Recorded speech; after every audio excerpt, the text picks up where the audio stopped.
Hey, everybody, welcome back to another edition of the Transformation Leaders Podcast. Can you believe we're halfway through December already? Almost at the end of the year, and Merry Christmas or Happy Holidays to those of you that are watching.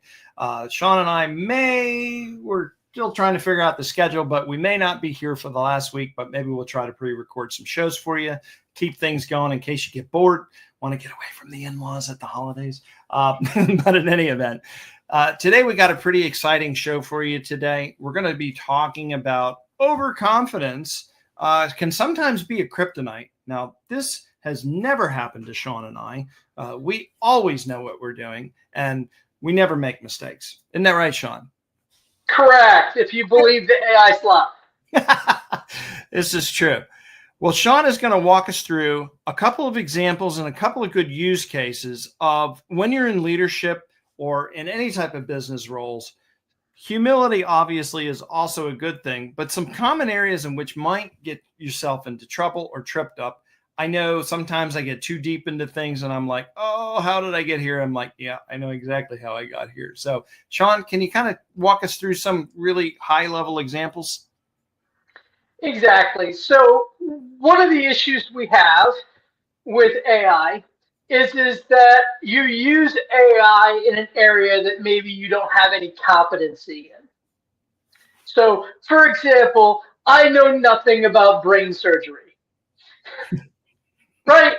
So with that, I ask it a question. And because I asked it a question and it gave me an answer, I feel confident that I am a brain surgeon expert, right? And so a lot of people talk about, and again, this comes from an article I read the other day, based upon this university that says this overestimating their abilities. And people get into this all the time with AI. I don't know if you've heard that I'm YouTube certified. Have you ever heard that? Yeah, right? I was going to say I'm a YouTube expert. That's the only thing I'm good at. YouTube certified, right? And this is building this new concept of being AI certified, right? Meaning that I am not an expert, but I prompted AI, so I'm going to act like an expert, or even worse, and that's what this Dunning-Kruger effect is that you either consciously or subconsciously believe that you are an expert simply because the AI told you it to be true. Now, we all should know by now hallucinations are a thing, and you could be given the wrong information. I could tell you the other day, I was using AI as a recommendation engine, and said, hey, my wife loves these things, can you recommend for a Christmas gift for my wife, right? I don't know if you guys have used this hack, but sometimes it works, sometimes it doesn't, right? And it can find those variabilities, and it is guessing. Because you are like me and use AI for many things and have a certain level of trust, you can have an unfounded trust for AI. And that's what this article was always talking about, that users kind of accept AI answers with one prompt and then never validate it, right? Now, I don't know about you, but if I were to go to a doctor who's a brain surgeon and goes through and says, okay, yep, we're going to have to cut you open. I don't know about you, but for me, I'd probably talk to a second, right? People talk about getting second opinions all the time. Another good example that I push to people is lawyers, right? So when you go and you have to deal with lawyers, and again, I don't know if you have to, I do regularly. I do a lot of patent information. I do copyright information. There's always business contracts that you have to do. It is important to be able to get and understand this language. And I can tell you AI is awful at lawyer languages. If you Google right now, how many lawyers got in trouble using ChatGPT, it will astonish you, right? And if you were to take any document, any contract that you did, maybe it's just your employment contract, you work for a Fortune 500 company like me and David do. You could drop that into ChatGPT and ask it a question about your contract. Then take that exact same one and put it into, Grok or Gemini or Claude, and you could ask the same question from those four models, and you will get completely different answers. And that's More shockingly, is if you just open a new conversation, drop in the same prompt, and drop the same document in. Guess what? You will get another answer. You will get a different answer. So this term is called deterministic. And the law is a very perfect example of where there is many differing opinions. And so the consensus is murky. It's gray area. And so when you have gray areas, you get hallucinations. And hallucinations are the things that get you in trouble. David, your thoughts? Yeah. So, I mean, there's a lot of areas to take this. I'm trying to think which one I wanted to go to. So there's a tool out there called Hugging Face, and they have a bunch of open source models.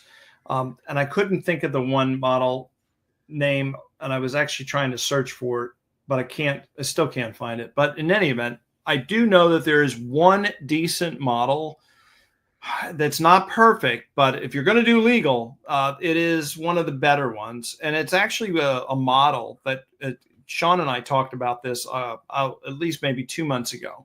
We were talking about the difference of small language models versus large language models and training them. And in that use case, they used a small language model. They trained it on a corpus of their legal documents that they had already outputted, ran it through a whole bunch of risk and mitigation and everything else, making sure a PII, case, matter, anything that, God forbid, that showed up in the LLM that would cause them problems. They did a really fantastic job of cleaning it. Now, that being said, if you're a law firm, you should definitely reach out to Sean and I, because we have an entire practice area that builds custom language models. And so, this is just one use case, legal. It could be health. It could be a whole bunch of other ones.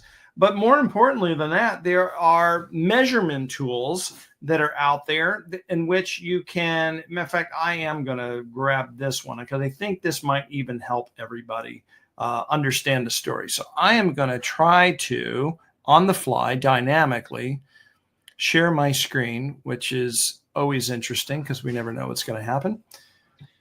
And this is a website called artificialanalysis.ai. And so this has all of the public models, and it does sprinkle in some of the, the private models like DeepSeek. But more importantly, it breaks it down by their coding index, an agentic index. There's different tests, different frontier models, different different testing models. This one is intelligent evaluations. Now, you may recognize a handful of these. There's the Bench Telecom. There is Humanity's Last Exam. This is like a humongous, wide, all-encompassing the world's knowledge over. So if you're looking for a really great general model, by the way, if you see this spike, Gemini is killing it, by the way. In any event, I use this a lot to find out what the flavor of the day, the week, the hour, and even the month is. And so when you get into this, if you want to make sure that you're using the right tool for the job, the right language model for the job, so that you don't wind up being overconfident artificially. Like, for example, if I'm using Llama 4 to create whatever it is I'm trying to do, and I need something that's the best, then maybe I need to be looking this week using the tool of Gemini for running my inquiry so I don't get that false sense of confidence.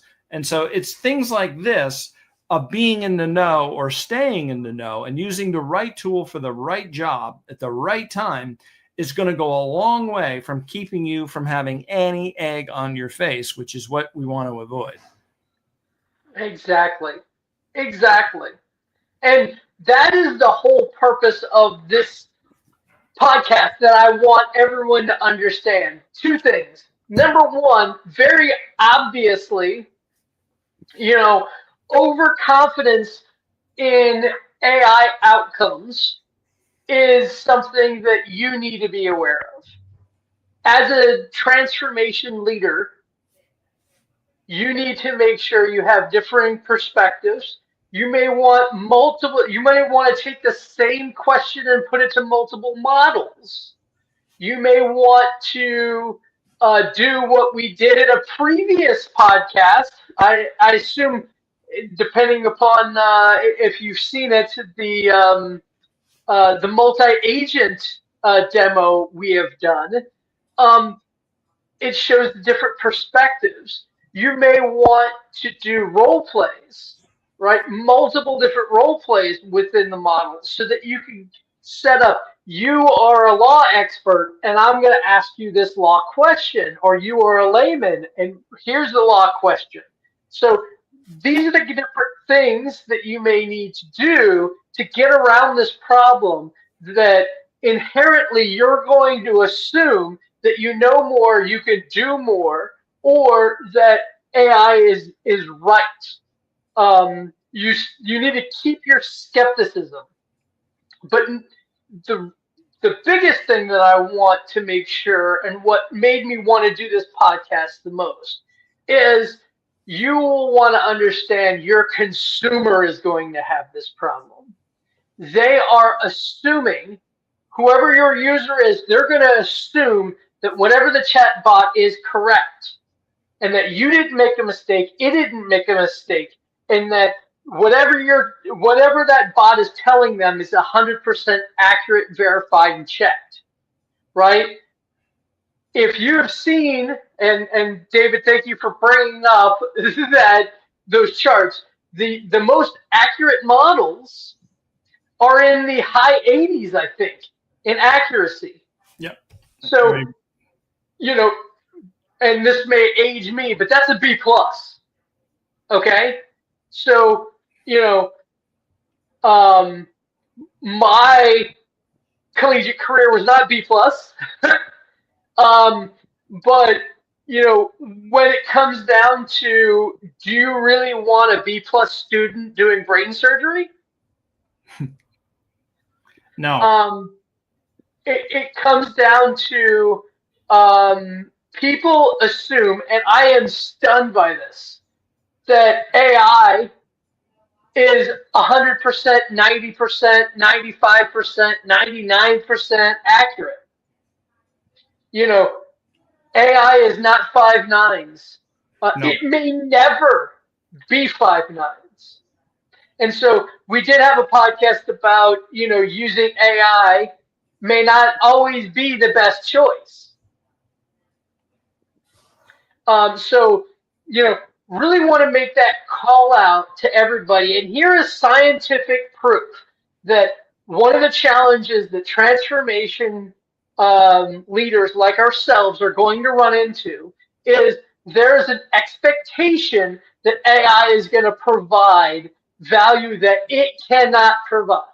And this is instinctual to all humans, that at this point they believe because of AI, they can do more, they can hear more, they're properly educated. When in fact, at best, they're going to be B plus students. Yeah, I'm just scrolling through here, guys, to show you about all of the breakdown that they have. They got every single model up here. So you get everything from performance. And by the way, I put this URL on the screen in case you guys want to check this out for yourselves. There's a ton of information. Even NVIDIA's got some stuff out here where you got certain models running on the hardware. And so anyway, this the site is a treasure trove from lots of perspective analytics. And of course, there's a bunch of other stuff that you guys can check out here. And to Sean's point, one of the things that you can do, if you haven't done it already, is use other people's chatbots. And you will be amazed if you're a salesperson, when you use a company's chatbot, you can figure out what they're good at, what they're bad at. It's great for learning about the company, but it's also good for exploiting and figuring out where their holes are. So that if you're trying to go in there and sell X, Y, or Z tool or widget or platform or whatever it might be, you'd be surprised how telling these chatbots are, because they're so new that you're coming at it from a different use case. And I can almost guarantee you, the person behind the wall testing their bot didn't think about you using their bot in such a new and unique, creative way. The reason I bring this up, this isn't my idea. I read a news article 2 or 3 days ago about how salespeople have learned to exploit company chatbots in order to gain access to company information that otherwise is somewhat hidden. So even though it is not necessarily against the rules, the governance, and the guidance, if you're not building into your chatbots the angle of, I guess maybe a better way of saying this is like a use case for exploitation, it's like another paradigm. So it's just really interesting as time moves on and time goes by, and to kind of bring this back to this podcast and the topic is, maybe your security and governance team were overconfident that their bot was truly secure until they found out, oops, there's another use case that somebody's using my chatbot or our chatbot in really in interesting ways that are creative, to where maybe the desired outcome of the company leadership is, I don't want people being able to phish my company and using my chatbot to do it, because A, it raises tokens and consumption use. B, it's giving away maybe information in the context in which it's being asked. I don't want it having to go that way. So there's opportunities for all kinds of people, both seeking information as well as protecting information, to not be so overconfident in what it is that you're doing, because things can really the wheels on the bus can come off quite quickly. And, every time I ask the AI the same question, going back to what Sean was saying earlier, things are deterministic, non-deterministic, and depending on the use case or how it is, I usually find them to be non-deterministic. In other words, if I ask Sean a question today, quite simple, hey, Sean, how are you doing? What's the weather like? He's going to give me a different answer, maybe even the same answer differently, even if it's the same question 5 minutes from now. It's never going to be verbatim, word for word. And people, this is the biggest problem that they have. And this is the number one confidence killer when you're new coming in. You're like, oh, AI, this is great. This is going to do this. And so, you just say, I'm creating a bot that's going to answer questions. It's always going to answer this way. I'm good, Bob.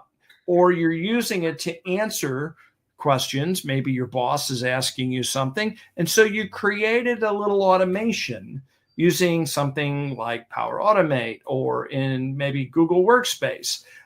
And they've got all these tools now. And so you're now having the robot answer the emails that are coming in from your boss while you're sitting back quiet quitting or doing something that you shouldn't be doing. And so as a result of your overconfidence, something may have gone out to where either A, you were signed up for something you had no intention of signing up for. Now you own that responsibility and you have to see it through.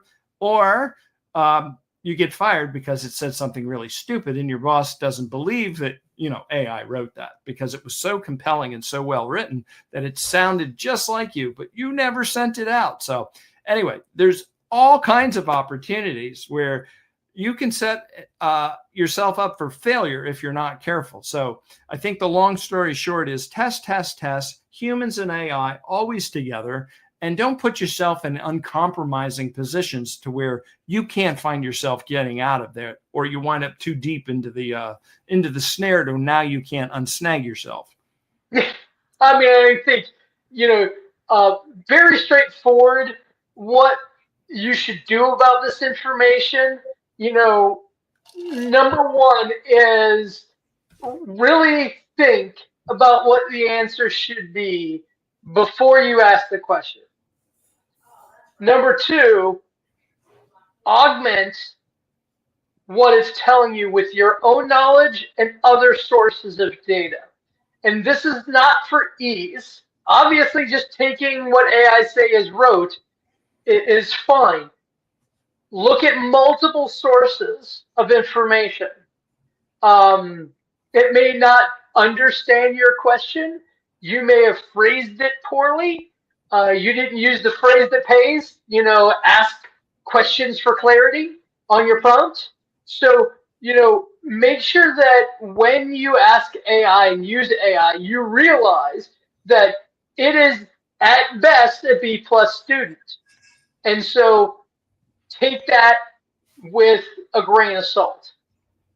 Double check everything. So if it tells you, hey, this is the situation, throw it in another model. Do a regular Google search. Yep. Do a perplexity search. Do any search. Right? Do multiple things and ask multiple questions from multiple models, multiple perspectives. And hey, reach out, talk to a consultant. That's why we're going to be around, right? Yep. I talked about diversifying your model, and then, with AI, it's going to involve the people who are best with AI are the ones who have critical thinking skills, because the model will barf. I mean, we were just doing a demo before, and the model just barfed. It happens, You need to make sure whatever you're doing plans for success and plans for failure, because it's not going to work every time. B plus student for me was great, right? But, I'm not a brain surgeon. David? No, I'm not either. So I think at the end of the day, just do the last bullet there. I think that's the summary of this entire podcast is do your homework, and the diligence is you. And it's your oyster to make wonderful or to get yourself into a pickle to where you can't get out of. So this is probably one of our shorter podcasts that is towards the end of the year.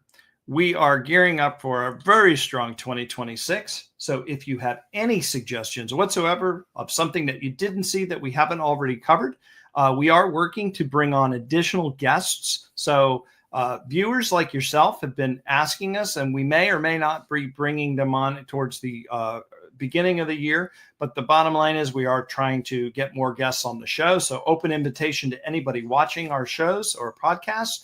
Please fill out the form. Go to the transformationleaderspodcast.com. You got the URL there at the bottom of the screen.